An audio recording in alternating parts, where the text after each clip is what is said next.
इसमें ट्रम्प्स आए थे अहमदाबाद में, तो आसपास के जो इलाका था, ट्राइबल इलाका था, उनको ढका गया था लगभग 2000 फीट लंबी दीवार बनाई कि जो विदेशी लोग आए हैं तो हमारे इस इलाके को बैकवर्ड इलाका है, वो ट्रम्प या ट्रम्प्स के साथ वो देख ही जाए। यही स्थिति G20 हुआ था, पर्दा लगाया था चारों तरफ कि देश की हमारी खराब स्थिति है, देश की जो ओरिजिनलिटी है वो विदेशी लोग नहीं देख के जाए। कि मैं भी यूथ हूँ और लोकसभा में प्रतिनिधित्व कर रहा हूँ यूथ का, इस देश का, ट्राइबल लोगों का, गरीब लोगों का, तो आप लोग भी हमें सजेशन करें। और मेरी हमेशा कोशिश रही है, मैं हर किसी से सीखने की कोशिश करता हूँ। हमारे देश की पॉलिसी मेकर में हम क्या बेस्ट कर सकते हैं, इस तरह की कोई बात हो तो हमारे तक पहुंचाए। हम लोग कोशिश करेंगे कि सदन में बैठे, उस जगह बैठे हैं कि देश की जो पॉलिसी बन रही है उसमें इंप्लीमेंट कराए। धन्यवाद। मैं सर को सबसे पहले धन्यवाद देना चाहूंगा जिन्होंने इस कार्यक्रम के लिए मुझे चॉइस किया। साथ ही सर का नाम मधुकर जी एवं समस्त युवा साथी, आप सभी शायद अलग अलग स्टेट से होंगे, ज्यादा जानकारी मैं नहीं ले पाया था क्योंकि लोकसभा की जो दिनचर्या है हमारी जोरदार दिनचर्या रहती है। मेरे स्टाफ ने सारा मैनेज किया था, सर के स्टाफ और हमारे स्टाफ में कॉम्बिनेशन बैठा था। मुझे भी लगा मुझे दिल्ली के इस कार्यक्रम में जाना चाहिए, तो मेरी ओर से आप सबको धन्यवाद, जय जोहार। आज मैंने मोटा मोटा पूछा था कि यूथ क्या कर सकता है, वर्तमान परिवेश में देश की राजनीति में किस तरह से लीडरशिप कर सकता है और इस देश के डेवलप में हमारे यूथ का क्या योगदान रहता है। अलग अलग क्षेत्र में जाके युवा अपनी प्रतिभा के आधार पे हमारे देश को, हमारे समुदाय को आगे ले जा सकते हैं। मुझे जानकारी नहीं है कि किसका क्या क्या सब्जेक्ट है, किस किस फील्ड से आते हैं, लेकिन मुझे ये जरूर पता है कि सब यूथ हैं, सबके अंदर कुछ कर गुजरने की एक क्षमता है, एक जिज्ञासा है, एक जुनून होगा। मैं जब आया एंट्री किया, सर भी कंफ्यूज थे, मैडम भी सब कंफ्यूज थे, वो देख रहे थे कि किधर सांसद किधर आ रहा है।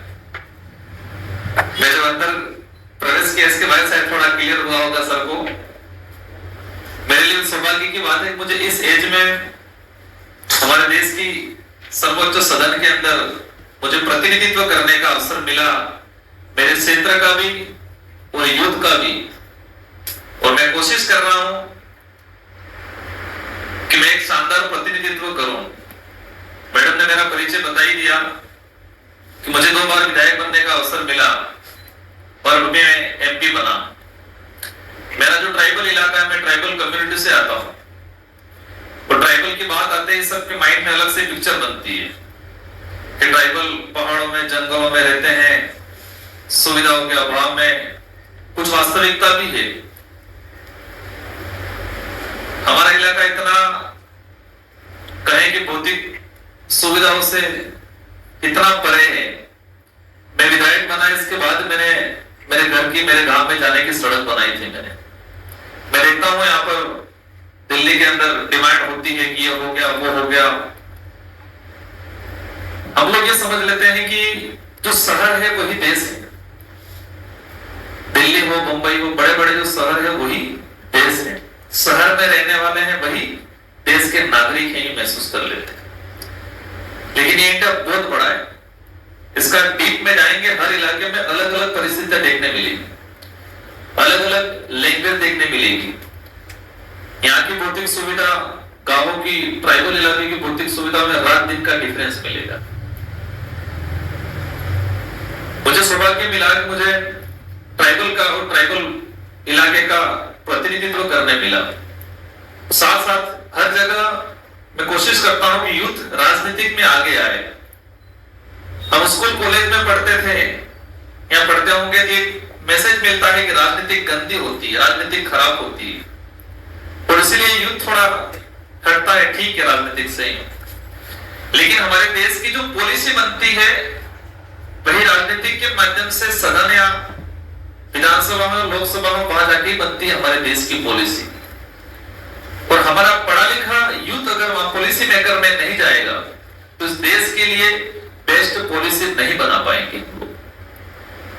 आज 543 सांसद हैं,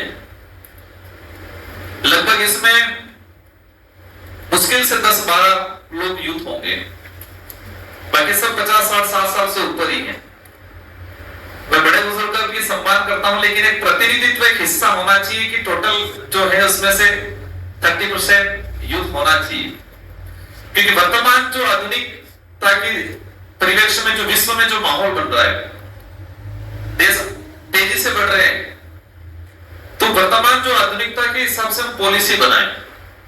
हम आज से 50 साल पुरानी सोच के हिसाब से अगर पॉलिसी बनाते जाएंगे तो हमारा देश विश्व लेवल पे जो ग्रोथ करना चाहिए वो नहीं कर पाएगा। तो मेरा आप सभी से अनुरोध है कि आप बिजनेस में भी जाएं, ब्यूरोक्रेसी में भी जाएं, कुछ पॉलिटिक्स में भी आए, और हमारे देश का आने वाला भविष्य तय करने की जिम्मेदारी हमारी है। आने वाली जो पीढ़ी, जो बच्चा 5-6 साल 7 साल का है, या जो इस दुनिया में आने वाला है, हमारा ही भाई होगा, हमारे ही बच्चे होंगे, तो उनके लिए इस देश को किस दिशा में, या उनके लिए इस देश में क्या परिस्थितियां बनानी है, वो हमारे हाथ में। मतलब ये कह सकते हैं कि आने वाला भविष्य तय करने की जिम्मेदारी हमारी है। तो हम सबकी जिम्मेदारी बनती है कि इस देश के अंदर रहने वाले प्रत्येक वर्ग, प्रत्येक समुदाय, प्रत्येक भौगोलिक क्षेत्र, उन सबके लिए हम बेस्ट पॉलिसी बनाएं। देश की अर्थव्यवस्था जिस तरह से हम देख रहे हैं, पॉलिटिकली दृष्टि से देखते हैं, कोई अलग अलग तर्क देता है, लेकिन वास्तविकता है, मैं राजनीतिक परिवेश में नहीं कहना चाहूंगा, लेकिन देश की स्थिति ठीक नहीं है। हम शहर को देख के देश का डेवलप का आकलन नहीं कर सकते। आज दिल्ली के अंदर स्कूल है, दिल्ली के आसपास की स्कूल है, उसमें यह रहता है कि पॉलिटिकली दृष्टि से देखते हैं, कोई अलग अलग तर्क देता है, लेकिन वास्तविकता है, मैं राजनीतिक परिवेश में नहीं कहना चाहूंगा, लेकिन देश की स्थिति ठीक नहीं है। हम शहर को देख के देश का डेवलप का आकलन नहीं कर सकते। आज दिल्ली के अंदर स्कूल है, दिल्ली के आसपास की स्कूल है, उसमें यह रहता है कि एसी नहीं लगी है, कूलर नहीं है, बेंच अच्छी नहीं है, लेकिन देश के कई कोने ऐसे हैं जहां बच्चों को बैठने के लिए कमरा भी नहीं है। मैं मेरे इलाके की बात करूं, एक कमरे में 3-3, 4-4 क्लास के बच्चे बैठते हैं।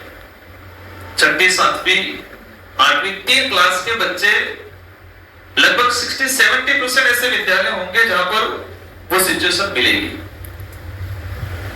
कई जगह शैक्षणिक गतिविधियां, भौगोलिक स्ट्रक्चर काफी असुविधाएं हैं।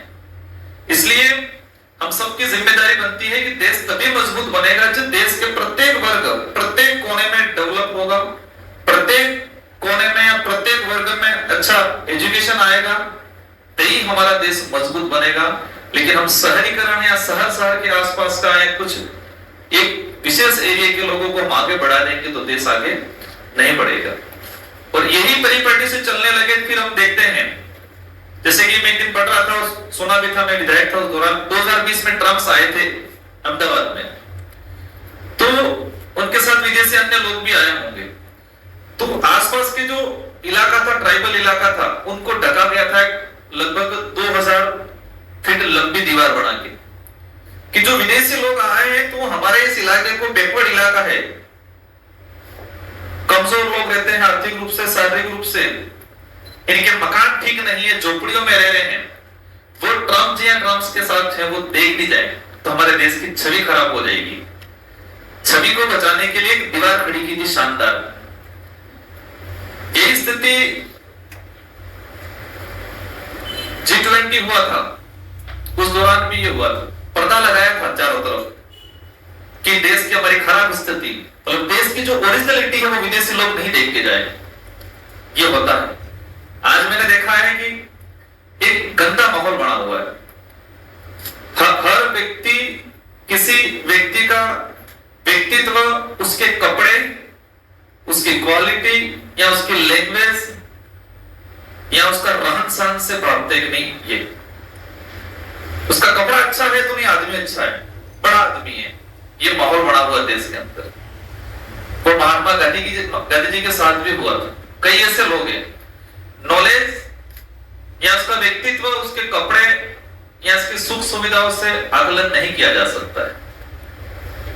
तो हम सबको मिलकर इस देश को मजबूत बनाना है, तो देश के प्रत्येक वर्ग या प्रत्येक कोने के अंदर, हर स्टेट के अंदर चल जाएगा ऐसी, हर इलाके के अंदर हमको भागना पड़ेगा। ऐसे कई सोशल एक्टिविस्ट देखे मैंने जो अमेरिका के अंदर जॉब करके आए, चलेगा, लेकिन उनको लगा कि नहीं हमारे देश के लिए काम करना है, तो वो काम करने के लिए ग्रामीण इलाकों में गए, क्योंकि उनको पता है कि देश तभी मजबूत बनेगा जब हमारा ग्रामीण इलाके के लोग भी, बैकवर्ड इलाके के लोग भी, कमजोर समाज है वो भी आगे आएंगे, मजबूत बनेगा। ये इनकी सोच रहती है। तो आप सभी साथियों से मेरा यही अनुरोध है, कुछ छोड़ो कि आप लोग सभी हमारे इस देश के निर्माण में एक महत्वपूर्ण भूमिका निभाए, और यूथ की सबसे बड़ी जिम्मेदारी रहती कि आने वाला भविष्य कैसा होगा उसका निर्माण अपने हाथों में। अब कुछ लोग राजनीतिक के माध्यम से प्रयास करेंगे, कुछ बिजनेस के माध्यम से। हम आत्मनिर्भर की बात कर लेते हैं, लेकिन देखा है कि हम बहुत सारी वस्तुओं पे विदेश पे डिपेंड है, बहुत सारी ऐसी चीजों। हम यहाँ पर आए, हो सकता है किसी का घड़ी होगा, किसी का कपड़ा होगा, बहुत सारी चीजें हम विदेश से आज भी आयात कर रहे हैं। हमारे देश में स्कोप है, लेकिन हम लोग उस लाइन पे नहीं जा पा रहे। और आप सभी से मेरा अनुरोध है कि मैं भी यूथ हूं और लोकसभा में प्रतिनिधित्व कर रहा हूं यूथ का, इस देश का, ट्राइबल लोगों का, गरीब लोगों का। तो आप लोग भी हमें सजेशन करें, और मेरी हमेशा कोशिश रही है कि मैं हर किसी से सीखने की कोशिश करता हूं। तो हमारे देश के पॉलिसी मेकर में हम क्या बेस्ट कर सकते हैं, इस तरह की कोई बात हो तो हमारे तक पहुंचाए। हम लोग कोशिश करेंगे कि सदन में बैठे, उस जगह बैठे हैं कि देश की जो पॉलिसी बन रही है उसमें इंप्लीमेंट कराए, और मैं पूरी कोशिश दमखम के साथ करेंगे इस देश को शानदार तरीके से आगे बढ़ाए। सारे यूथ साथियों को मेरी ओर से धन्यवाद, मेरी बात को सुना, और मुझे विश्वास है कि मेरी बात को समझा भी होगा, और आप सभी मिलके इसको अमल में लाएंगे। सर को पुनः धन्यवाद। आज शायद मैं लेट भी हुआ, मुझे ऐसा लगा, और आगे भी अपन कहीं किसी न किसी मोड़ पे मिलते रहेंगे। इन्हीं शब्दों के साथ आप सबको धन्यवाद, आभार, जय जोहार, जय भारत, जय श्री राम।